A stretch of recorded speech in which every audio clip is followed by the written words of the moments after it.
Et donc, voilà, nous revenons après cette courte pause musicale.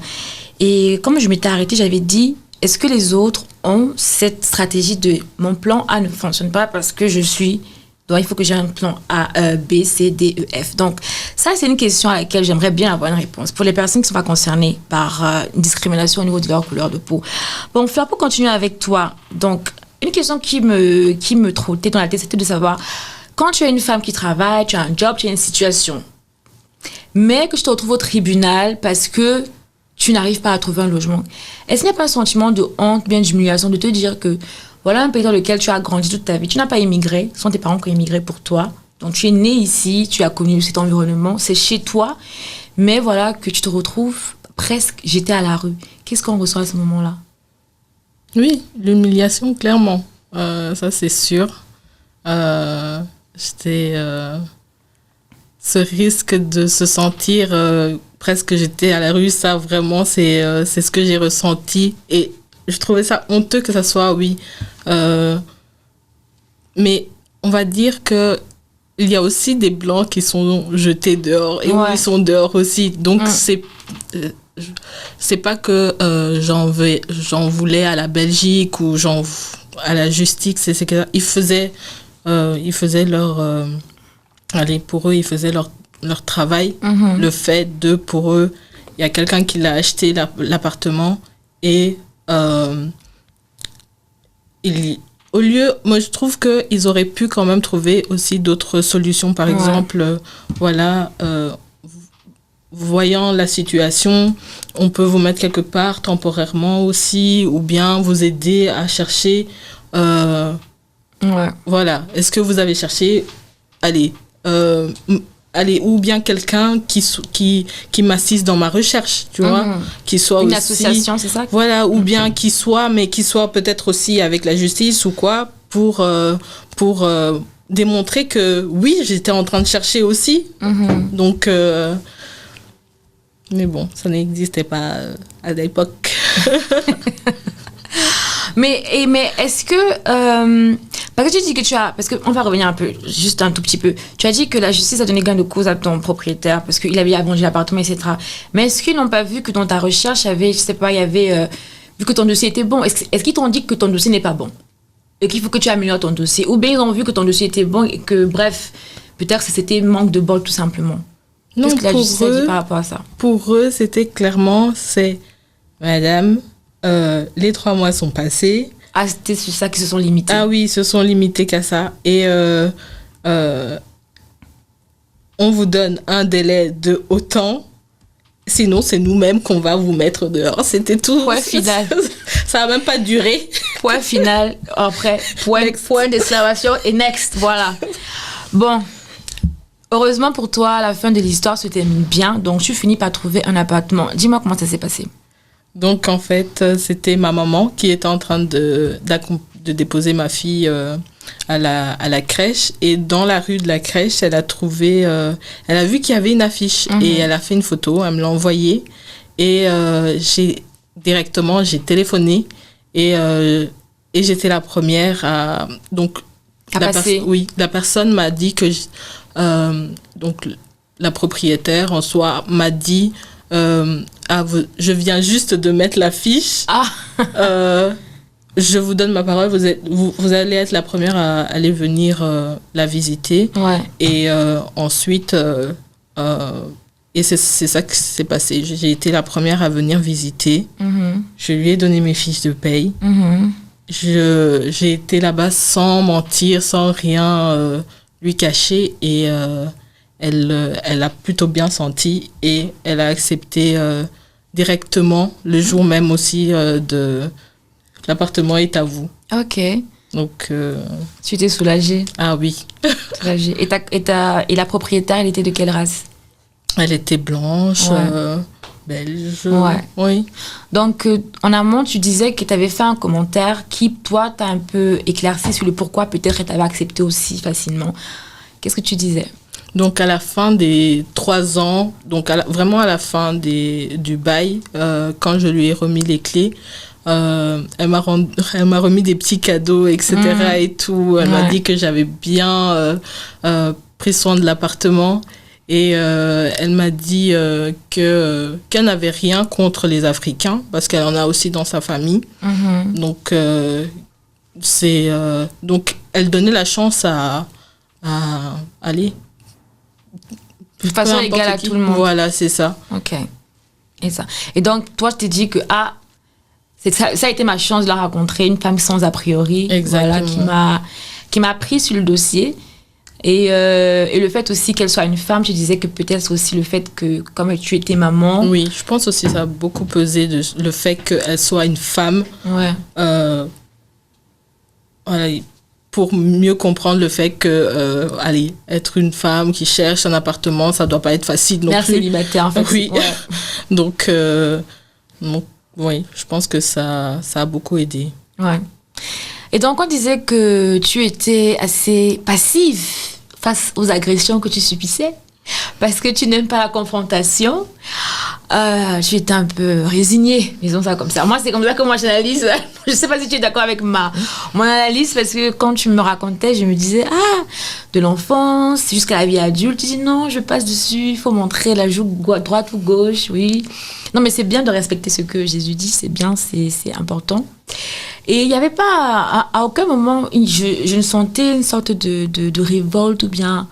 Mais pour le cas de l'appartement, là, j'ai senti, tu es révoltée. Tu es révoltée pour le cas de l'appartement. Donc, est-ce qu'aujourd'hui, tu as encore la flamme de la révolte? Qu'est-ce qui a changé?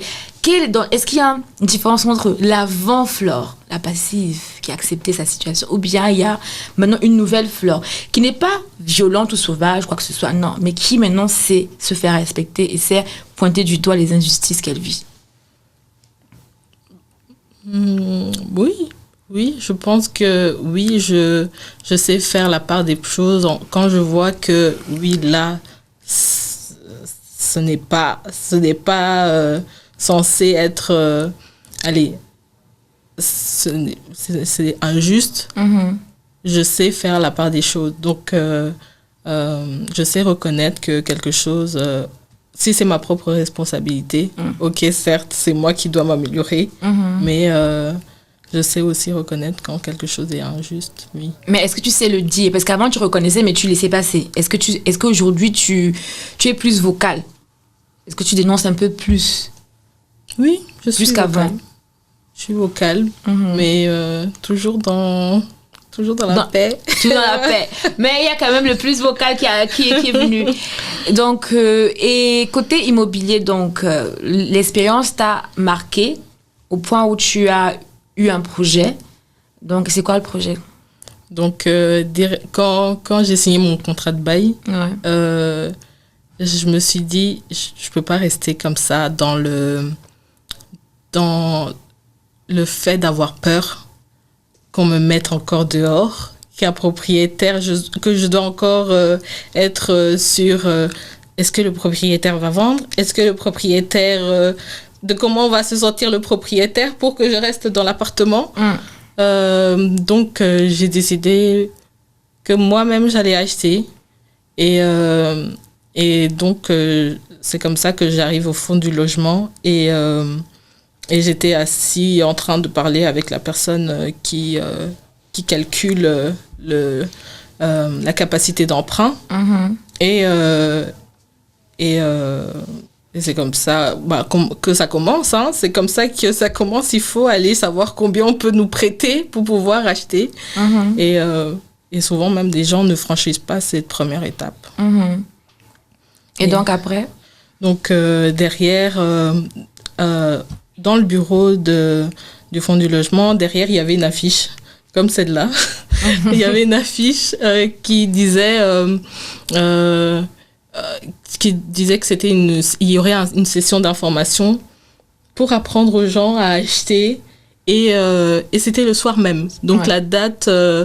parce que moi, je crois que c'est la main de Dieu, une affiche comme ça qui me parle et qui me dit comment épargner, etc. Ouais. Parce que la problématique qu'il y avait aussi sur la table, c'est que elle m'avait donné ça par rapport à ma capacité, mes fiches de paye. Ouais. Mais si j'avais une meilleure épargne, elle m'aurait peut-être donné même plus. Ouais. Donc, il y avait la solution devant mes yeux. Et le soir même, je me suis présentée là-bas. Donc, c'est une ASBL qui accompagne les gens pour l'achat de leur premier appartement. Ouais. Et qui est en collaboration avec le Fonds du logement. Donc, si on épargne bien, ils introduisent une lettre pour appuyer le dossier auprès du Fonds du logement pour l'octroi d'un crédit hypothécaire. Non, aujourd'hui, tu es propriétaire. Exactement. Et félicitations. Merci. Tu mettras plus, on te mettra plus dehors, mais toi, tu mettras les gens dehors prochainement. Tu vas te manger comme tu as mangé, les autres aussi vont manger. Ok. Donc aujourd'hui, tu es propriétaire. Oui. Et maintenant, ton objectif pour pouvoir aider la communauté noire, entre guillemets, c'était de... Moi, j'espère aussi être une source de bénédiction, comme a été en fait ma propriétaire. Ouais. Donc, si j'ai d'autres appartements, j'espère mettre à disposition pour d'autres personnes qui recherchent aussi des appartements. D'accord. Ça, c'est un très beau projet. Donc, c'est pour dire que chacun à notre niveau, par rapport à nos expériences, on a l'opportunité vraiment de pousser un peu plus, je vais dire, le confort pour les autres. Donc, notre bataille sert un peu de coussin pour ceux qui viennent qui viennent après nous. Donc, c'est encore toutes ces belles paroles de moi-même qu'on va faire une pause musicale.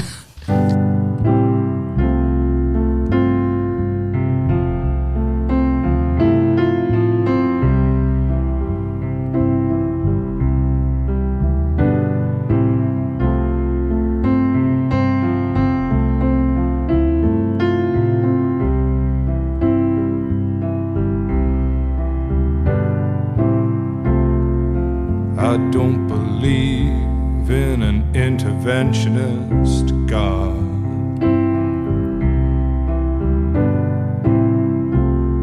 But I know, darling, that you do.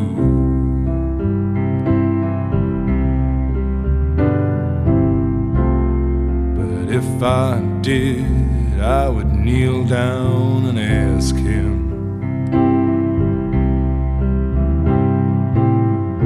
not to intervene when it came to you. Well, not to touch a hair in your head, leave you as you are. If he felt he had to direct you, then direct you into my arms. Into my arms, oh Lord, into my arms, oh Lord, into my arms, oh Lord, into my arms. And I don't believe in the existence of angels.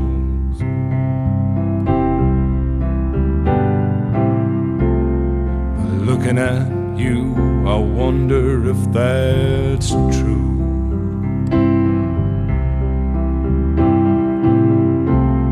But if I did, I would summon them together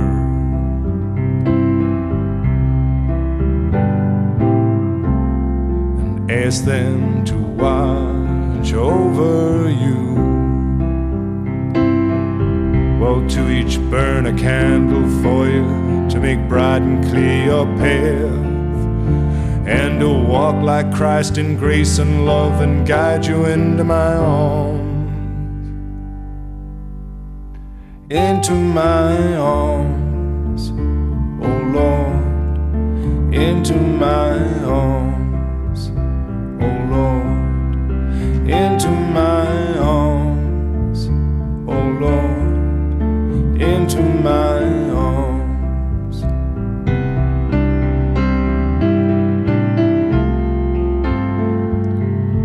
But I believe in love,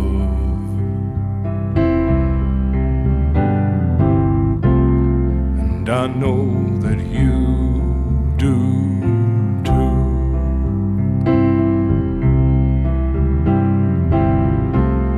And I believe in some kind of path.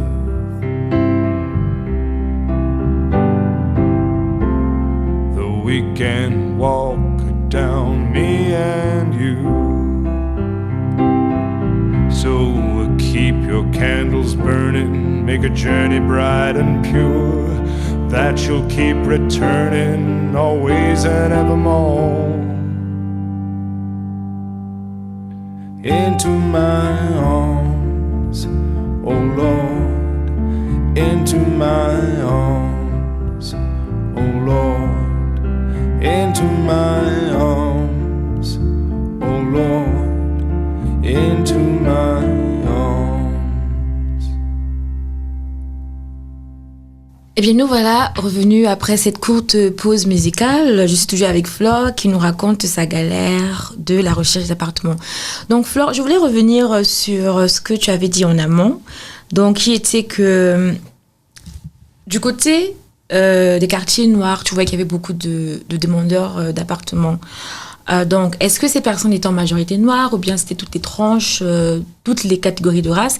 Et est-ce que toi, ça a été révélateur pour toi? Est-ce que avant cela, tu vivais dans une sorte de bulle en termes, je vais dire, sur l'aspect immobilier, que voilà, tout le monde cherche un appartement. Et est-ce que tu as eu l'impression de te dire que waouh, les Noirs galèrent à trouver parce que voilà, les voilà qui sont là nombreux à chercher un appartement? Est-ce que tu as eu ce moment-là? Oui, j'ai eu ce moment-là. Parce que moi, en fait, pourquoi j'ai jamais, avant ce moment-là, j'avais pas été confrontée du style, quand j'étais étudiante, j'ai été dans des codes étudiants. Ouais. Donc, tu es étudiant, tu as droit, tu rentres. Puis, et à un certain moment de ma vie, donc quand j'ai eu ma fille, c'était un moment où c'était une phase où on est allé voir quelqu'un qui était... c'était pour remettre un colis pour l'Afrique. Ouais. Et la personne, c'était pas chez elle, c'était sa mère qui était défunte. Ouais. Et donc, l'appartement était à louer. L'appartement n'était pas à elle. Et donc, elle cherchait quelqu'un qui allait reprendre pour son propriétaire. Ah, d'accord. Et c'est comme ça qu'on est rentré dans cet appartement-là.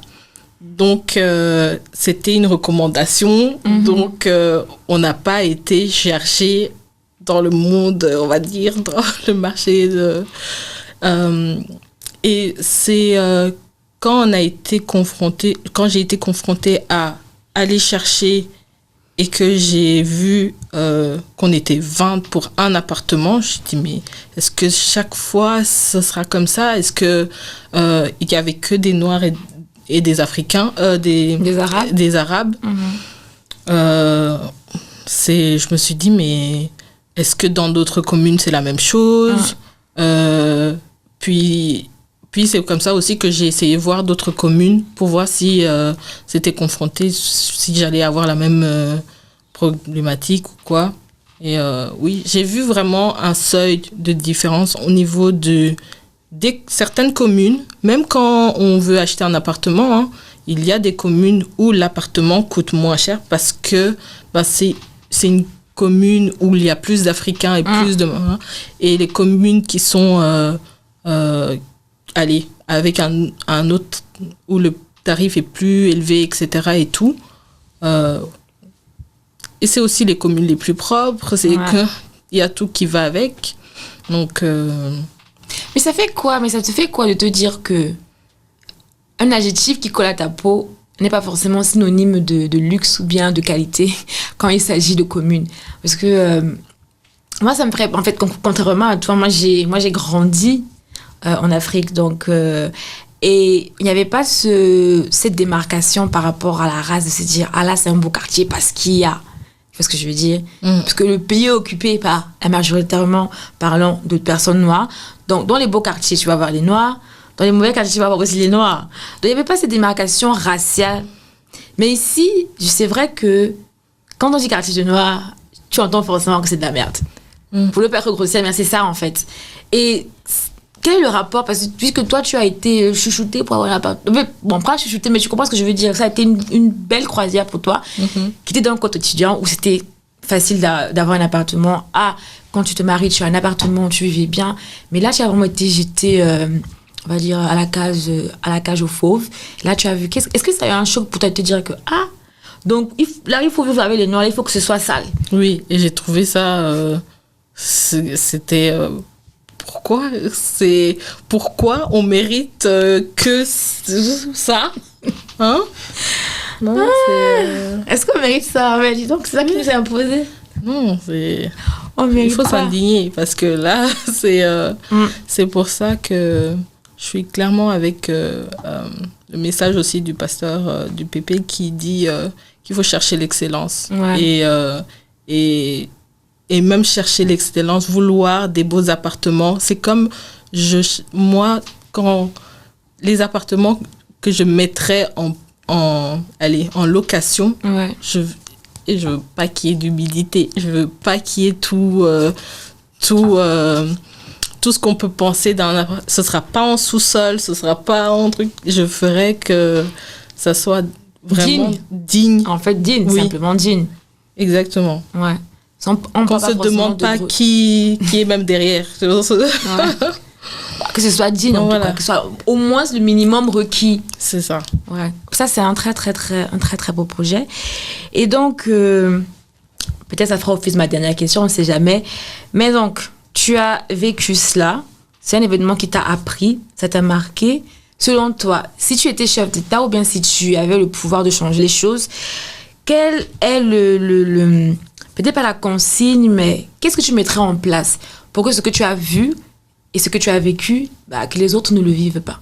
Qu'est-ce que tu ferais? Qu'est-ce que je mettrais en place? Ouais.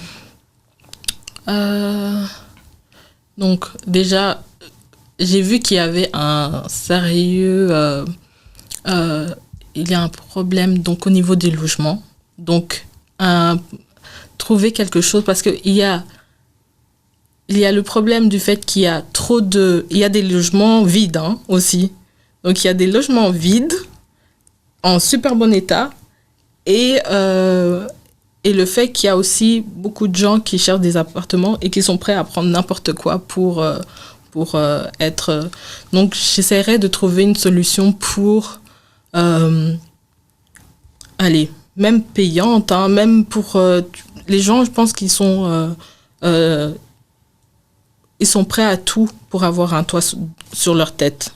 Donc, de trouver quelque chose entre les deux.